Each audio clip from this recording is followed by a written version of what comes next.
আমার কিছু বোঝার দরকার নেই ঈশান। গাড়ি চলছে, গাড়ি তার ঠিকানাতেই থামবে। যদি তোমার খুব তাড়া থাকে তবে চলন্ত গাড়ি থেকেই ঝাঁপ দাও। তবুও এই গাড়ি থামছে না। ঈশান অনেক জোরাজুরি করলো, কিন্তু ওই পাথরের মতো একরোখা শুভ্রর সামনে কোনো কাজই হলো না। শেষমেশ কোনো উপায়ন্তর না দেখে সে একদম অসহায় মুখ করে সিটে হেলান দিয়ে বসে রইল। গাড়ি যখন হাইওয়ে একটা বড় মোড়ে কাছে এলো, ঠিক তখনই এপাশের রাস্তা দিয়ে আরেকটা পরিচিত গাড়ি ধীর গতিতে এগিয়ে আসতে দেখা গেল। সেটা দেখা মাত্র পেছনের সিট থেকে শুভ্রা চিৎকার দিয়ে বলে উঠল, ভাইয়া গাড়ি থামাও, জলদি থামাও।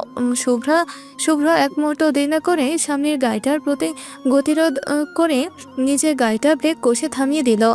তবে তা চাতুরি দেখলো ঈশান। গাড়ি থামানোর সাথে সাথে শুভ্র খট করে ঈশানের পাশের ডোর লক করে দিল, যাতে সে কোনোভাবেই নেমে পালাতে না পারে। শুভ্রা এক এক লাফে গাড়ি থেকে নেমে সামনের গাড়িটার কাছে দৌড়ে গেল। সেই গাড়িতে ছিল রিদিয়া। রিদি কিছু বুঝে ওঠার আগেই শুভ্রা তাকে একরকম জোর করে টেনে গাড়ি থেকে বের করে আনলো। রিদি অবাক হয়ে বলল, আরে শুভ্রা, কি করছিস? আমরা তো আমাদের গাড়িতেই যাচ্ছিলাম। কিন্তু শুভ্রা কার কথা শুনে?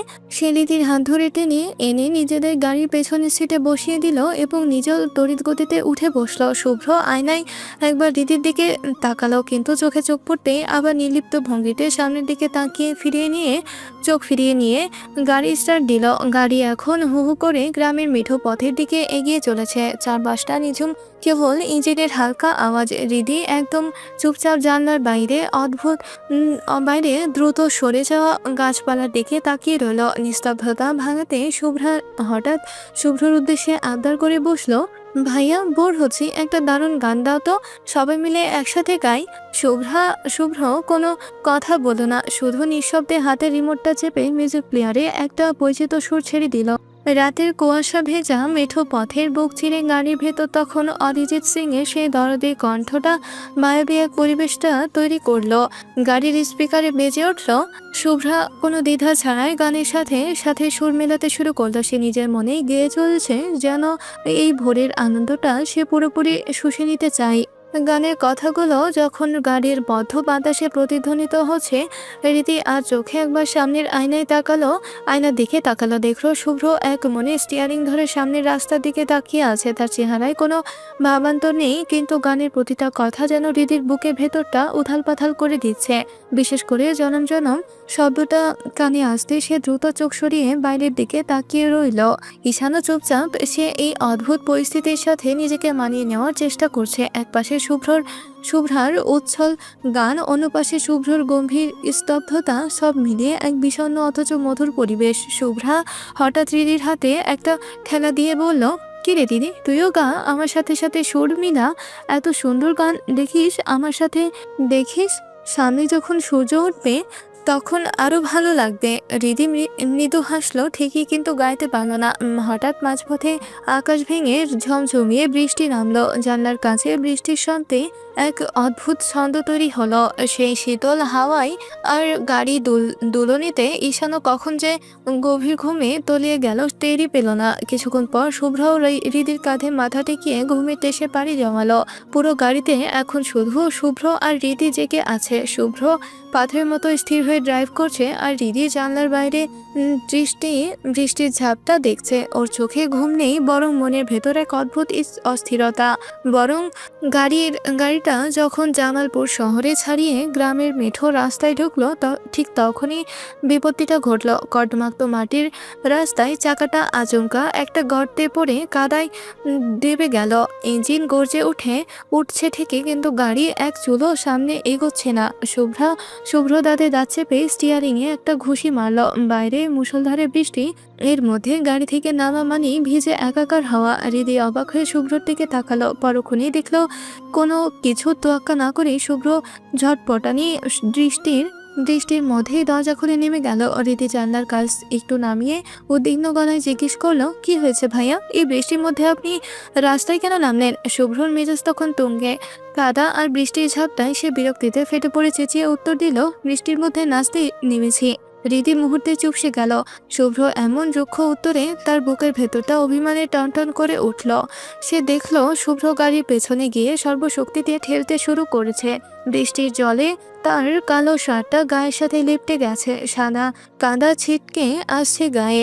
গাড়ির নড়াচড়া দেখে রীতি বুঝতে পারল চাকাটা বেশ ভালোভাবেই আটকে গেছে। শুভ্রর পক্ষে এটা তোলা প্রায় অসম্ভব। রীতি আর এক মুহূর্ত ভাবলো না নিজের জেদ বা শুভ্রর বকুনি, কোনো কিছুর পরোয়া না করে সেও হুট করে দরজা খুলে মুষলধারে বৃষ্টির মধ্যেই নেমে পড়ল। কাদামাখা রাস্তায় পা রাখতে তার পায়ের স্যান্ডেলটা দেবে গেল, কিন্তু সেদিকে তার খেয়াল নেই। সে সোজা গিয়ে শুভ্রর পাশে দাঁড়ালো। রীতিকে এই মুষলধারে বৃষ্টির মধ্যে গাড়ি থেকে নামতে দেখে শুভ্র রীতিমতো গর্জে উঠল। বৃষ্টির শব্দের ওপর দিয়ে তার ধমক শোনা গেল, তো সাহস তো কম না, এই বৃষ্টির মধ্যে গাড়ি থেকে নামলি কেন? অসুখ বাঁধাতে চাস? রেধি বৃষ্টির ঝাপটায় চোখ পিটপিট করতে করতে যেদি গলায় উত্তর দিল, গাড়িতে বসে থেকে আমার ভালো লাগছে না। তার চেয়ে দুজন মিলে ধাক্কা দিলে তাড়াতাড়ি গাড়িটা গর্ত থেকে উঠবে, আর আমরাও এখান থেকে যেতে পারবো। কথা না বলে ধাক্কা দিন তো। শুভ্র আর কথা বানালো না। সময়ের গুরুত্ব বুঝে সে আর রীতি দুজনে মিলে সর্বশক্তি দিয়ে গাড়িটা পেছনের দিকে ঠেলতে শুরু করলো। কর্দমাক্ত পিচ্ছিল রাস্তায় কয়েকবার চাকা ঘুরলো, কাদা ছিটকে এলো দুজনের গায়ে। অবশেষে এক প্রবল ঝাঁকুনি দিয়ে গাড়িটা গর্ত থেকে উঠে এলো। দুজনেই ভীষণ হাঁপিয়ে উঠেছে। শুভ্রর কালো শার্টটা গায়ের সাথে লেপ্টে আছে, কপাল বেয়ে বৃষ্টির জল নামছে। রীতির অবস্থাও ওই একই, তার থ্রি পিস আর হিজাব ভিজে একদম গায়ের সাথে সেটে গেছে। রিদি যখন হাঁপাতে হাঁপাতে গাড়িতে ওঠার জন্য একবার বাড়াতে গেল, ঠিক তখনই বিপত্তি ঘটল। কাদার ওপর পা পিছলে সে ভারসাম্য হারিয়ে পেছনের দিকে হেলে পড়ে যেতে লাগলো। শুভ্র বিদ্যুৎ বেগে হাত বাড়িয়ে রিদিকে ধরে ফেললো, কিন্তু রিদির ভেজা শরীরের স্পর্শ যেন এক মুহূর্তের জন্য শুভ্রর স্নায়ুতে তীব্র এক বৈদ্যুতিক ঝটকা দিল। এই আকস্মিক শিহরণে শুভ্র অপ্রস্তুত হয়ে অচেতনভাবে হাতের বাঁধন আলগা করে দিল। ফল যা হওয়ার তাই হলো। দুজনেই ভারসাম্য হারিয়ে ধপাস করে কাদামাখা রাস্তার উপরে পড়ে গেল।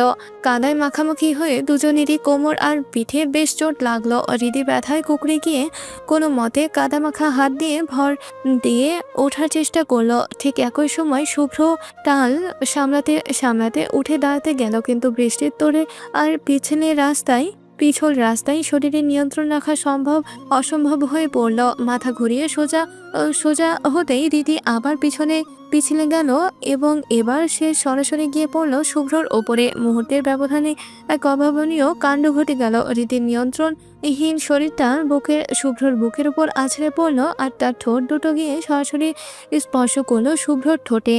স্তব্ধ হয়ে গেল চারপাশ। বৃষ্টির অঝোর শব্দ যেন এক নিমিষে ম্লান হয়ে গেল। হৃদির সারা শরীর দিয়ে যেন হাজার ভোল্টের বিদ্যুৎ বয়ে গেল। আহার কাঁপানো ঠান্ডার মাঝেও তার শরীরটা পাথরের মতো শক্ত আর গরম হয়ে উঠল।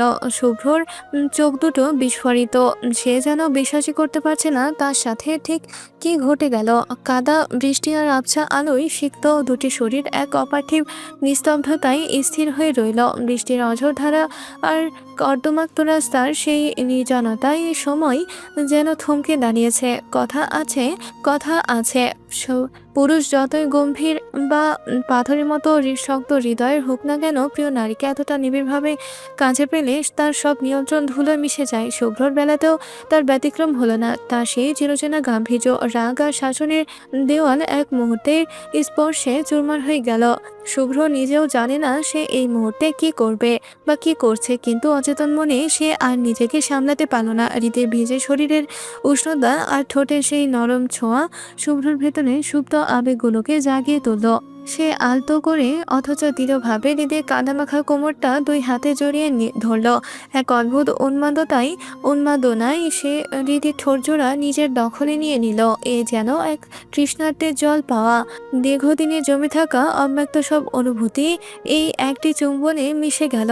এই প্রতিটি ছোঁয়া, প্রতিটি নিঃশ্বাস তাদের জন্য পবিত্র এবং একান্তই নিজেদের অধিকার। এদিকে হৃদের অবস্থা শোচনীয়। সে যেন আস্ত একটা জ্যান্ত পাথর হয়ে গেছে। তার মস্তিষ্ক কাজ করা বন্ধ করে দিয়েছে। সারা শরীরে বইছে এক প্রলয়ঙ্কারী কম্পন। বৃষ্টির ঠান্ডা জল আর তার গায়ে লাগছে ঠিকই, কিন্তু শুভ্র শরীরের উত্তাপ আর এই আকস্মিক সোহাগে সে যেন এক অন্য জগতে হারিয়ে গেছে। সে শুভ্রকে ঠেলে সরিয়ে দেওয়ার শক্তিটুকুও হারিয়ে ফেলেছে। এমনকি নিজের হাত দুটো নড়াচড়া করার কথাও তার মাথাতেই আসছে না। আকাশ ভেঙে বৃষ্টি পড়ছে, চারপাশটা ঝাপসা হয়ে আসছে, আর কাদার উপর পড়ে থাকা দুটি শরীর এক অলিখিত চুক্তিতে একে অপরের গহীনে মিশে যাচ্ছে। এর প্রতিটি মুহূর্ত যেন তাদের জীবনের সব দূরত্ব আর অভিমান এক নিমিষেই ধুয়ে মুছে সাফ করে দিয়ে গেল। কতক্ষণ সময় যে তারা ওইভাবে কাদামাখা রাস্তার উপর বৃষ্টি তরে মিশেছিল তার কোনো হিসেব নেই। চারপাশের পৃথিবীটা যেন ওই কয়েক মিনিটের জন্য স্তব্ধ হয়ে গিয়েছিল। কিন্তু হঠাৎ এক ঝাপটা ঠান্ডা বাতাস আর বৃষ্টির তীব্র শব্দে শুভ্রের হুঁশ ফিরল। নিজের করা কাজটার গভীরতা বুঝতে পেরে সে নিজের ওপর নিজেই চমকে উঠল। এক মুহূর্তের জন্য তার চোখ দুটো ছানা বড়া হয়ে গেল। সে কি করলো? শুভ্র দ্রুতগতিতে এক ধাক্কায় দিদিকে নিজের ওপর থেকে সরিয়ে দিয়ে সোজা সাপটা দাঁড়িয়ে পড়ল। তার বুকটা তখন কামারের হাঁপড়ের মতো ওঠানামা করছে, উত্তেজনায় নাকি অপরাধ বোধে সেটা বোঝা দেয়। কাঁপা কাঁপা গলায় রিদির দিকে আঙুল উঁচিয়ে সে ধমকের সুরে বলে উঠল, তুই তুই তুই একটা সাংঘাতিক মেয়ে। বলে শুভ্র আর এক সেকেন্ডও সেখানে দাঁড়ালো না। কাদা মাখা শরীর নিয়ে সে ল্যাপটপ বা অন্য কিছুর পরোয়া না করে দ্রুত গিয়ে গাড়ির ড্রাইভিং সিটে বসে পড়ল। ওদিকে রিদি তখনও রাস্তার ওই কাদার উপরে পাথরের মতো বসে আছে। বৃষ্টির জল তার গায়ের কাদা ধুয়ে দিচ্ছে ঠিকই, কিন্তু মনের ভেতর যে তোলপা শুরু হয়েছে তা থামানোর সাধ্য কারো নেই। তার সারা শরীরে এখনো শুভ্রের সেই বলিষ্ঠ হাতের স্পর্শ লেগে আছে, আর ঠোঁটে লেগে আছে সেই প্রথম সোহাগের উষ্ণতা। লজ্জায় তার মুখ দিয়ে কোনো কথা সরছে না, শরীরটা থরথর করে কাঁপছে। ফজরের আজানের সুমধুর ধ্বনি যখন গ্রামের নিস্তব্ধ বাতাসে ভেসে আসছে, ঠিক তখনই শুভ্রর গাড়িটা কাদামাখা অবস্থায় গ্রামের বাড়ির সদর দরজায় এসে থামল। বৃষ্টির ঝাপটা তখনও কমেনি, গাড়ির শব্দে ঈশানের ঘুম ভাঙল। সে চটপট শুভ্রাকে ডেকে তুলল। সবাই মিলে একরকম দৌড়ে বাড়ির বারান্দায় গিয়ে উঠল। একতলা বিশাল পুরনো ধাঁচের বাড়ি। ভিতরে ঢুকতেই সামনে পড়লেন সোহান চৌধুরী। শুভ্র আর হৃদির আপাদমস্তক কাদা আর পানিতে চপচপে ভেজা অবস্থা দেখে তিনি আটকে উঠলেন। কি তোরা এই মাঝ রাস্তায় এভাবে ভিজলি কিভাবে? হৃদির এই অবস্থা কেন? শুভ্র তখনও অস্বস্তিতে কুঁকড়ে আছে। সে একবারও হৃদির দিকে না তাকিয়ে নাক টানতে টানতে জবাব দিল, রাস্তায় গাড়ির চাকা গর্তে দেবে গিয়েছিল আপু, ওটা তুলতে গিয়েই এই দশা। শাহিরা চৌধুরী ভেতর থেকে তোয়ালে হাতে বেরিয়ে এলেন। ছেলের অবস্থা দেখে চিন্তিত মুখে বললেন, তোর তো আবার একটু ভিজলে সর্দি গরম লেগে যায়, তাড়াতাড়ি রুমে গিয়ে গোসল করে নে। আমি এখনই তোদের সবার জন্য আদা দিয়ে গরম চা বানাচ্ছি, যা দেরি করিস না। বাড়ির বাকি আত্মীয় স্বজনরা তখন গভীর ঘুমে বিভোর, তাই কেউ আর বাড়তি কোনো শোরগোল করলো না। শুধু হৃদির বড় মামি বিলকিস চৌধুরী ঘুম থেকে উঠেছেন। শুভ্র আর ঈশান তাদের জন্য বরাদ্দ করা রুমে ঢুকে পড়ল। শুভ্র যেন দম বন্ধ হয়ে আসছে। সে যেন কোনো কথা না বলে ব্যাগ থেকে একটা টি শার্ট আর ট্রাউজার টেনে নিয়ে সোজা বাথরুমে ঢুকে গেল। ভেতর থেকে দরজা আটকে ঝর্ণার ঠান্ডা পানি ছেড়ে দিল সে। পানি ঝাপটা মাথায় লাগতেই চোখের বন্ধ পাতায় বারবার ভেসে উঠতে লাগলো রাস্তার সেই দৃশ্যটা, কাদা, বৃষ্টি আর হৃদয় সেই ভেজা ঠোঁটের স্পর্শ। শুভ্র দুই হাতে বাথরুমের দেওয়ালে ঠেকিয়ে মাথা নিচু করে দাঁড়িয়ে রইল। নিজের ওপর তীব্র ঘৃণা আর বিরক্তি কাজ করছে তার। সে বিড়বিড় করে নিজেকেই ধিক্কার দিয়ে বলতে লাগলো, প্রথমে আমার মনটা কেড়ে নিল, আর এখন আমার শরীরটাও হার মানলো। আমি কি এতটাই দুর্বল? আমি কেন নিজেকে কন্ট্রোলে রাখতে পারলাম না? Damn it, I lost my control. এদিকে দিদি আর শুভ্রা পা টিপে টিপে রুমে ঢুকলো। কাজিনরা তখন অঘর ঘুমে মগ্ন, তাই কেউ আর বাড়তি কোনো শোরগোল করলো না। দিদি কোনো মতে ঝটপট গোসল ছেড়ে ভেজা কাপড় পাল্টে পাখির পাশে শুয়ে পড়লো। শুভ্রাও সারা রাতের জার্নির ক্লান্তিতে শুয়ে পড়ার সাথে সাথেই ঘুমে তলিয়ে গেল। কিন্তু হৃদির চোখে এক বিন্দু ঘুম নেই। সিলিং ফ্যানের দিকে তাকিয়ে থাকলেই বারবার চোখের সামনে ওই কাদামাখা রাস্তা, বৃষ্টির ঝাপটার মাঝে শুভ্র সেই পাগল করার স্পর্শ ভেসে উঠছে। লজ্জায় দিদির গাল দুটো আপেলের মতো লাল হয়ে উঠছে বারবার। সে বালিশে মুখ গুজে রইল। শুভ্র ভাইয়া এসব কি করে ফেললো? এখন কাল সকালে সবার সামনে ওনার সামনে যাবে কিভাবে? ভাবনার সাগরে যখন রীতি হাঁপুডুবু খাচ্ছে, ঠিক তখনই নিস্তব্ধ ঘরে তার বালিশের পাশে রাখা ফোনটা টুংটুং করে শব্দ বেজে উঠল। এই শেষ রাতে আবার কে মেসেজ দিল? রেডি অবাক হয়ে ফোনটা হাতে নিল। স্ক্রিনে নামটা দেখে তার কলিজা যেন এক মুহূর্তের জন্য থমকে গেল। মেসেজটা এসেছে শুভ্রর আইডি থেকে। ধুক ফুকানি নিয়ে রীতি কাপা কাপা আগুলে ইনবক্সটা খুলল। খুলল। দেখলো শুভ্র লিখেছে, আজকে যা যা হয়েছে সব তোর জন্য হয়েছে। এর শাস্তি হিসেবে কাল সবার কাছ থেকে যা সালামি পাবি সব আমাকে দিবি, মনে থাকে যেন। মেসেজটা পড়ে দিদি যেন আকাশ থেকে পড়ার দশা, সে একদম থাও হয়ে গেল। মনে মনে গজগজ করতে লাগলো, আমি কি ইচ্ছে করেও পড়েছি? কাঁদা তো পিচ্ছে ছিল, আমি তো আছাড় খেয়েছি আর ভুল করে ওনার উপর পড়েছি, কিন্তু ওইটা তো উনি নিজে করেছেন, তাহলে আমাকে কেন দোষ দিচ্ছেন? এসব সাত পাঁচ ভাবতে ভাবতে রীতির মাথা খারাপ হওয়ার জোগাড়। অপমানে আর লজ্জায় বালিশে মুখ গুজে সে ছটফট করতে লাগলো।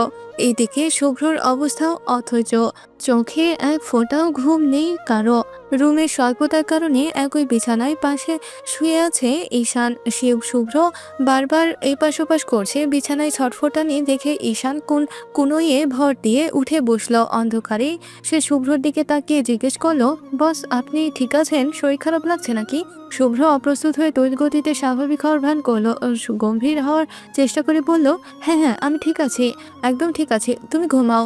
ঈশান শুভ্রর এই অস্থিরতা দেখে মনে মনে মুচকি হাসলো।